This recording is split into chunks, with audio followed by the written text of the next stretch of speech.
Welcome to the PDX files. Each week we dive into the weird and the unexplained here in the Pacific Northwest and beyond. My name is Peej. And I'm Mac. Mac, what are we talking about today?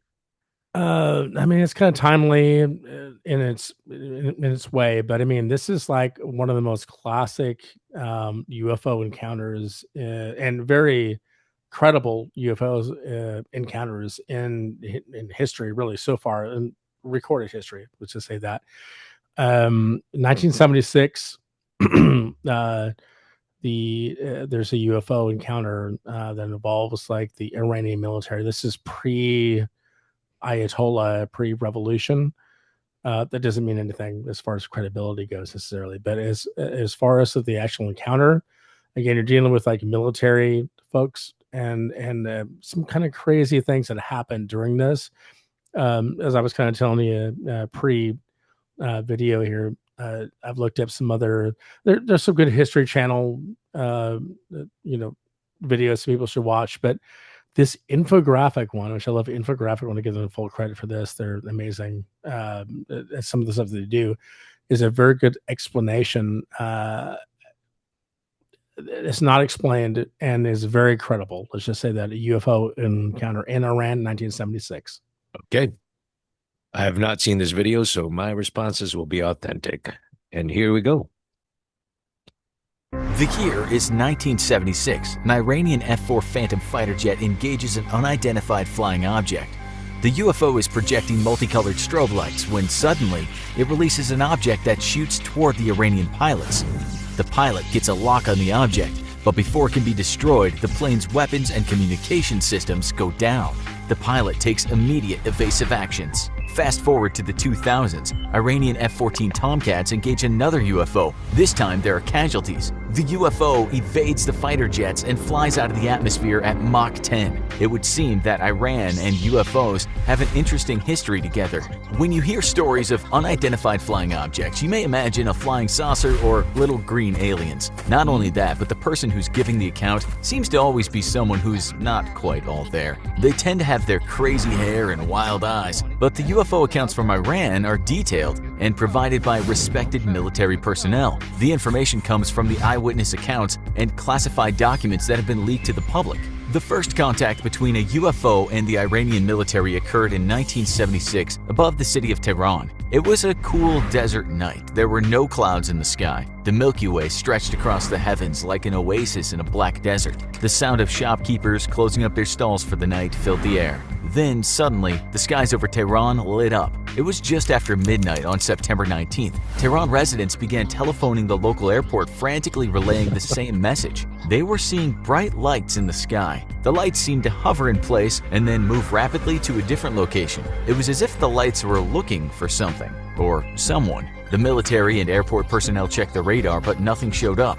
General Yousefi, the man in charge of the airfield, stepped outside and looked up at the sky. Sure enough, he saw the bright lights for himself. He witnessed the lights jetting across the sky. They looked like shooting stars being controlled by some unseen entity. He scrambled back into the airport and found his best pilots to investigate further. General Yousefi ordered Lieutenant Yadi Nazari and a backseat weapons officer to take off and have a look at the object in the sky. It was time to get up close and personal. The F-4 Phantom fighter plane took off at 1:30 a.m. and leveled off at the altitude of the unidentified object. Upon approach, the F-4 lost all navigational instruments and communications. The dials and screens in the aircraft went haywire. Nazari was flying only using his instincts and what he could see. He kept his eyes on the UFO and his aircraft pointed at the horizon. Nazari made the decision it was too dangerous to continue this way and was forced to turn around and return to base. As soon as the plane began moving away from the UFO, the instruments came back online. It was as if the UFO had some sort of electronics jammer.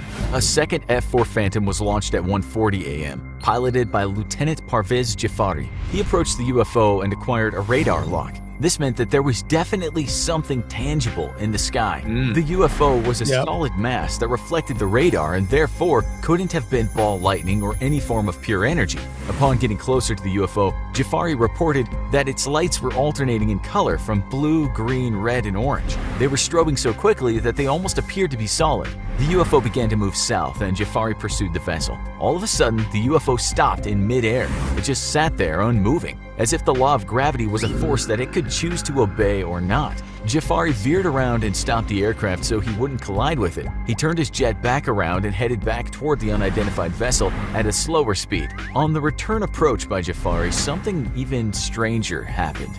The UFO dropped a bright object out from its main hull. Jafari reported that the object was headed straight for him and his F-4 Phantom, and it looked like a torpedo made of light. He attempted to lock onto the incoming projectile with his AIM-9 Sidewinder infrared-guided missiles, but just after getting a lock, he lost all communications with his weapons console. Jafari was forced to take evasive actions and turn away from the projectile. He jammed the flight stick to the side. The F-4 did a barrel roll and avoided the incoming object. Jafari leveled off again, and when he turned back to look for the object shot at him, Jafari said he saw the device reverse course and rejoin the main UFO. It then seemed to dock with the mothership. Jafari then witnessed another bright object coming out of the main UFO and descending straight down toward the ground. It left a bright trail of light as it descended. The ambient light lit up an area of around 3 kilometers. Then, as if it were done with its business it came to Iran to conduct, the UFO accelerated and shot out of the atmosphere. Jafari watched as the strobing lights faded into the night sky. As the F-4 Phantom prepared to land, it experienced more communication and navigational failures. Upon further investigation, a commercial airliner in the area also reported communication failures at the same time as Jafari, but the airliner did not see the UFO. Ground troops were sent to recover the fallen object, but as they approached the area, their equipment started to malfunction. No trace of whatever the UFO shot toward the ground was ever found. There's a lot of stuff going on with that, right? Clearly. Yeah. So, there was, a reported UFO essentially. There's radar locks they sent out, and really back in those days, I mean, this is kind of pre, again, Khomeini and the revolution. So it's more like Western technology, Western sentiments, kind of looking at that, and they went after it. I mean, and I mean, that's insane that they sent up a jet like that to go ahead and engage something that they found and it had a radar lock on, Right. which is kind of interesting to me. I know this is like it's kind of difficult to take some of this seriously with the whole like the whole infographics, but this is the story of everything that I have researched of this. This is very accurate. It's kind of scary if you're in that particular time place. Oh yeah, well, we're talking about what did I say? 76. 1976. So this was pre-internet, right? Oh And yeah. so, I mean, technology was, way archaic back then, right? And But so, also more advanced than we think, right? I think they would have had an idea. It's not like this is like 1885, and they're like no, looking at yeah, the sky, it's like wondering what's going on. It's like they've targeted it. There's a radar lock.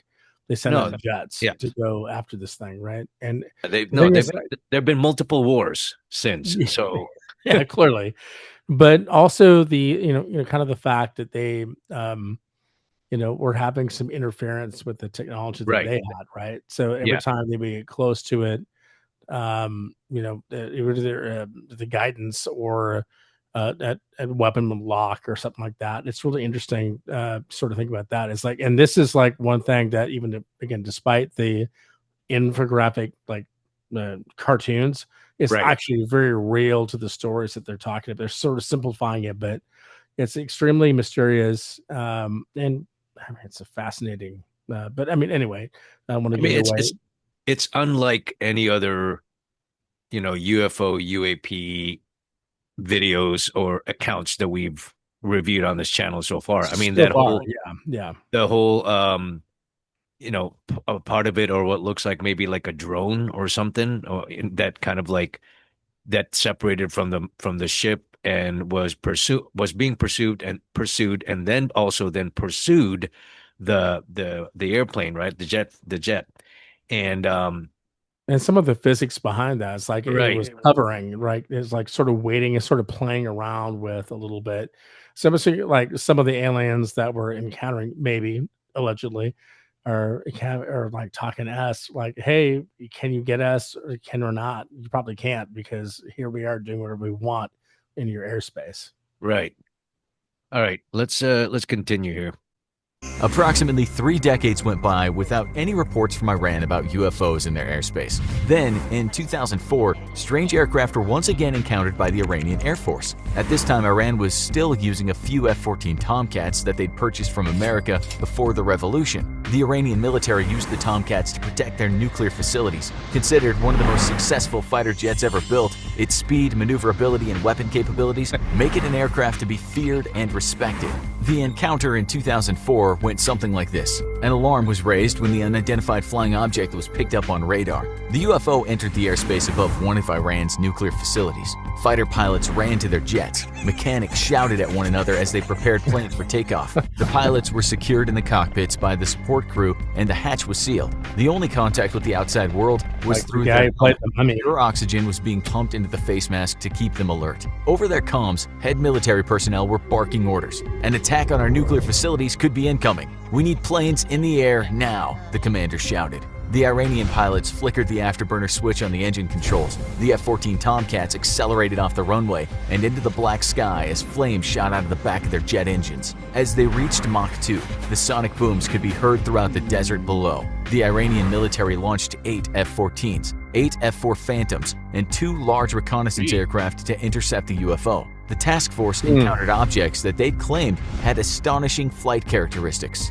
One of the F-14 Tomcats tried to lock on to the brightly shining objects, only to have his radar disrupted. The pilot who was tracking the object described it as being spherical and having a green afterburn. It was recorded that whatever engines were producing the green aura were leaving considerable amounts of turbulence behind them. It was like flying through a lightning storm. The plane shook and convulsed uncontrollably. The task force swung out of the turbulent wake of the UFO and tried to flank it from the sides. Before they could get into position, the spherical object shot off like a comet, leaving a tail of green light behind as it exited the atmosphere. The eerie glow was ingrained into the minds of the pilots who were in the task force that day. The Iranian Air Force remained on high alert for any further UFO activity after the 2004 event. I thought they were talking about, just to be fair, I thought they were talking about the 1976 incident, but they're actually going into a bunch of different other ones that's pretty interesting as well. We're talking about like much more advanced like aircraft and more of them that the Iranian government sent after that, which is it's pretty impressive that it was able to maneuver like that, and is the size of it. But it's also similar to the previous event too. It's like the same type of the green or blue kind of light that was emanating from it, but at the same time it can outmaneuver the Iranian Air Force, which I don't know what a Tomcat is necessarily. I don't think it's an American thing. Yeah, I know that, but I don't know where it comes from. It's like a Russia or probably. Yeah, but sorry, go ahead. Yeah, I mean, the one in 2004 seemed like it was much bigger. It seemed like, yeah, and the turbulence that the I don't know, I guess as the object was moving, the turbulence in its wake is different from the one in 1976. It seemed.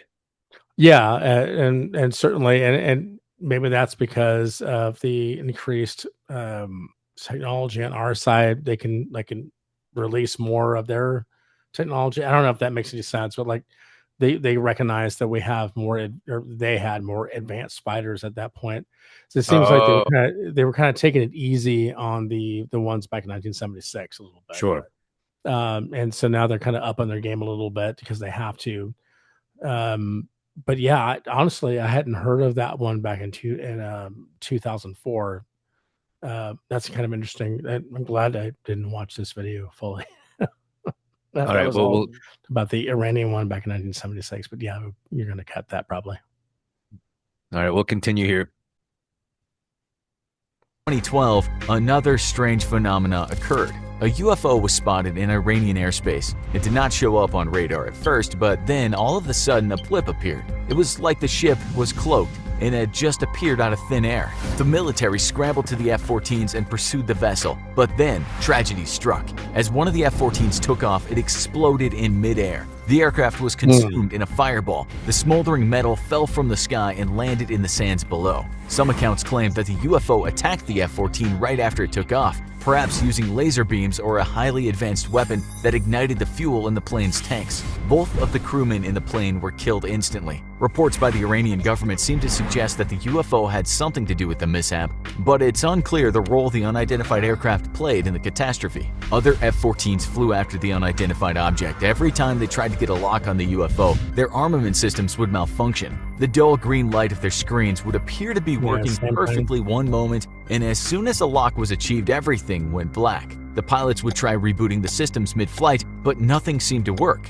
The UFO quickly outpaced the F-14 Tomcats as it reached Mach 10, a speed faster than any aircraft currently produced can fly. It was almost like the UFO was toying with the F-14s. With the afterburners, the Tomcats pursued their enemy at a top speed just over Mach 2. This is 1,534 miles per hour. The encounter ended similarly to the one in 2004. The UFO shot out of the atmosphere with a glowing tail of exhaust behind it.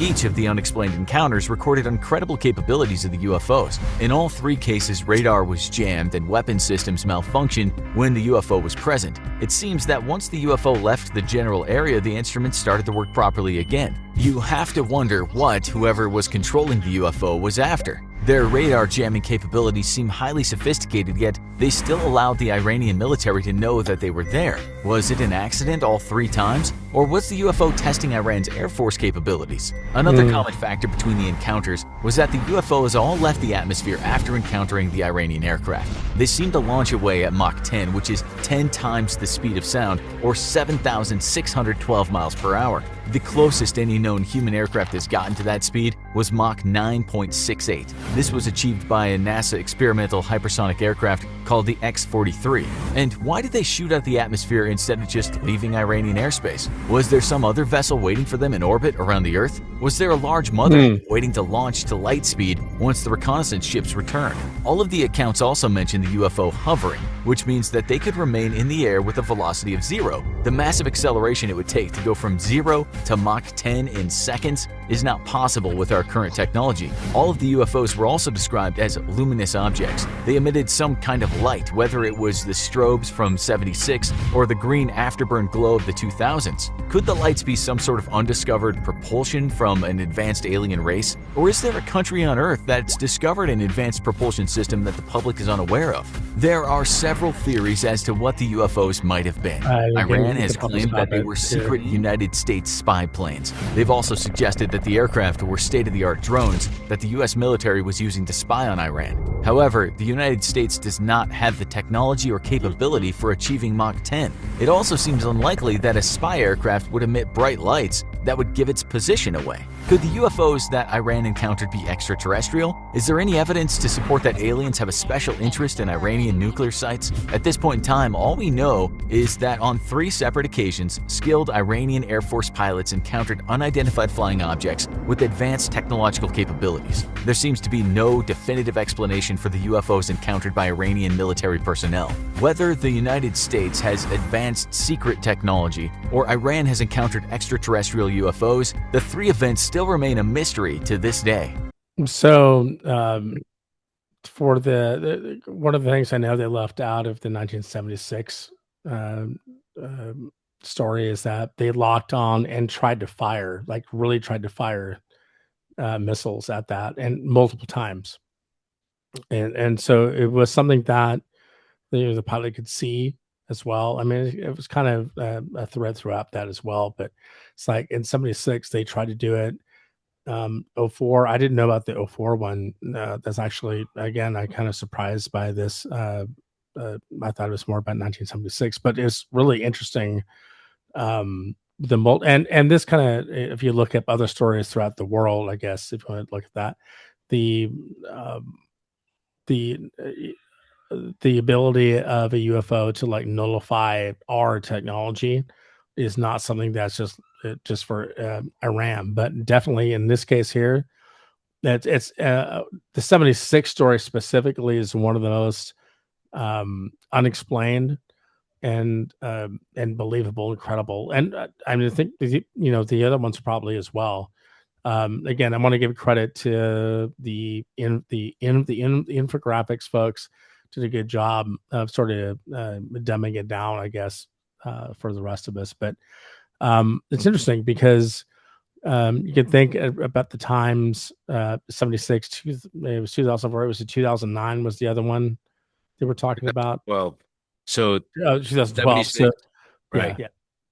So and that's not an area of the world that takes things lightly, right? So and their technology is not far beyond anything that we have. It's like they're very on cutting edge there as well. So the fact that it kind of got out, um, it's it's very convincing to me that, and again, it has nothing to do with necessarily the nuclear facilities that they have there, but just the fact that they're sort of perhaps and outside of the world being aliens, looking at different era cultures.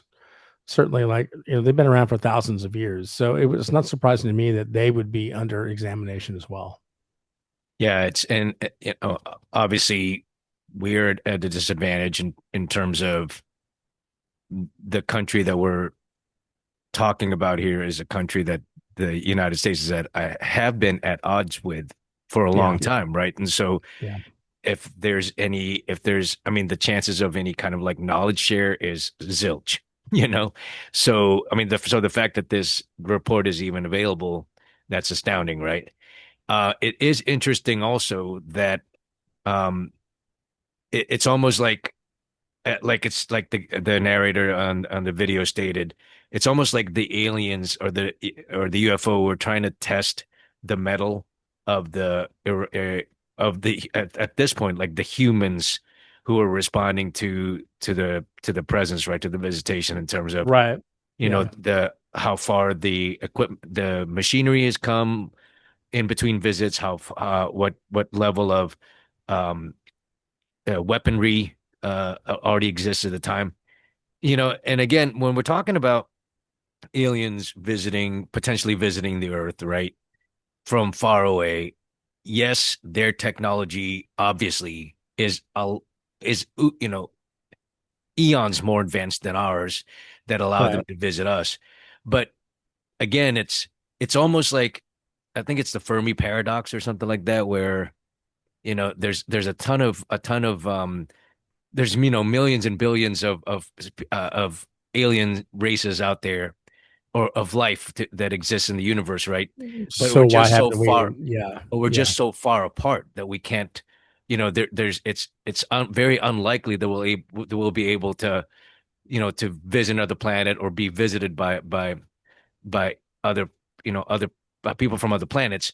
But that's based on a viewpoint of our technology, right? Who knows? I mean, like right, yeah, the aliens who are visiting us could have been in existence for the last billion years, and yeah. I mean, come to this point. exactly. I mean, like what is the Earth like? 13 billion years old already. I mean, it's like ridiculous, Right, Or I mean, sorry, the universe is 13 point whatever billion years old, right. and you can imagine and the amount of time that just human beings have would have been around for like maybe at its most primitive state, like not even a million years. Right. Like we're primitive compared to, but and yet we look at the things that we have as like somehow we're amazing.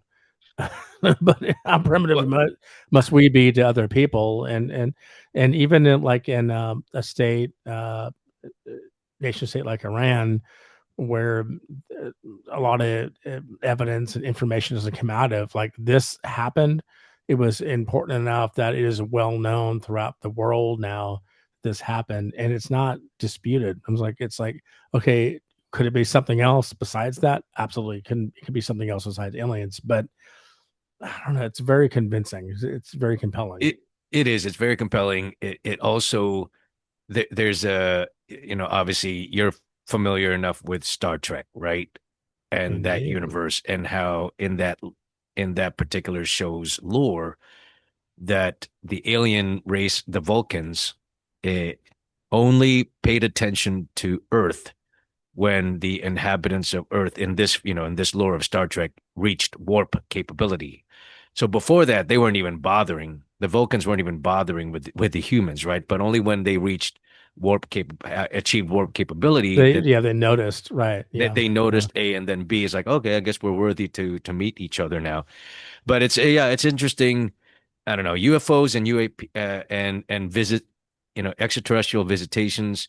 It's definitely very fascinating because at the end of the day, if you're looking at it from our perspective, where again with the Fermi paradox, and maybe I'm quoting the wrong scientific study in terms of saying the chances of us being able to visit another galaxy or visit another planet rather, or know of other of extraterrestrial life is so vast, right? Because of the distances between planets, right? Yeah, But yeah. I think you're getting closer to that. Yeah, I think yeah, you're pretty close to the but the again, Fermi like, paradox. so it's almost like, did these aliens were these aliens just kind of like passing by, and all of a sudden they say, hey, hey, what's up here? Something's happening with that planet. Let's go take a look. And then they discover, what they discover, right? Anyway, Yeah, and I think that there's enough evidence, at least in my opinion, I think in your opinion as well. It's like we've probably visited. Now, has it been like, do we believe in alien abductions? Maybe, because human beings do experiments on things oh yeah, that they don't understand, right? So it could be. Um, could life be that far away? Not necessarily. I mean, I think when you're looking at even Star Trek, I think the Vulcans in the lore are only like 10 to 15 light years away. right. Like we can get to light speed, I think, before too long. I don't feel like that is that unattainable. Going past light speed and going to warp speed, that's a little bit different, but I think it's definitely attainable in our lifetimes. Obviously not, and maybe not even like thousands or tens of thousands of years it may take us to get to that point. But if you look at the age of the universe, um, certainly it leads me to believe that even if there's just like even in and I take about the Star Trek briefly, in Star Trek, they didn't even go outside of the Milky Way galaxy. The Milky Way galaxy is like hundreds of thousands of light years across. It's like a huge expanse. Like we don't even if you go like a warp 9 or whatever the hell it is, I think it was like the Star Trek Voyager, and they were doing some math on this. It's like even if you do it max warp, it would take like 70 years or more to get to the other side of the galaxy with that even kind of technology. But again, you're looking at the overall, age of the universe, age of galaxies, the likelihood of, planets that could support life and support intelligent life is unimaginable to us. So, to me, it's not that crazy. Again, we're getting kind of into the weeds here. That's a whole other discussion, probably. But at least for the visitations in this video, especially the 1976 one. That's the one I know the most about. It was pretty compelling, and I think people should maybe look into that. Yeah. So, folks, what do you think? Please do sound off rather in the comments section below. But hey, but speaking of UFOs, Indeed, yeah, we are going to be. There's something very cool that happens in Oregon once a year in May. I think it's the 15th through the 17th. 15th to 17th. Yeah. 17th, yeah. There's it's the UFO festival that we have here in Oregon. It's a lot of that's based off the Trent UFO. We've done an episode on that before. I'm sure we'll put a link in the description for that. But it is something that happens every year and is I haven't been to it before. I'm looking forward to going to it this year. We're going to be there to try to talk to some folks, interact, network, and whatnot. But I'm looking forward to it. It's going to be fantastic. Correction is actually the 14th through the 16th. Okay, well, it's So close. It's close. It's close. Thursday the 14th through Saturday the 16th. And yeah, like Max said, the PDX files will be there at least on that Friday and maybe parts of Saturday. Yep. Uh, Looking forward Yeah. to bumping into fellow UFO fans at the McMinnville UFO Fest, the 26th It, annual UFO Festival, McMinnville, it doesn't Oregon. have to be UFO. It could be also paranormal too. I'm sure there's folks who have had, a little bit of crossover there, and we're looking forward to hearing some stories Well, that you guys have. McMinnville has some pretty old properties over there, so we It might does. actually be staying in some haunted places there too. I hope so. Well, folks, if you enjoy this content, please give it a like and share it across your socials to help get the word out about our show. If you hadn't already done so, please subscribe. And on YouTube, hit that notification bell to make sure you don't miss out on future episodes. Thanks for tuning in. We'll see you next time.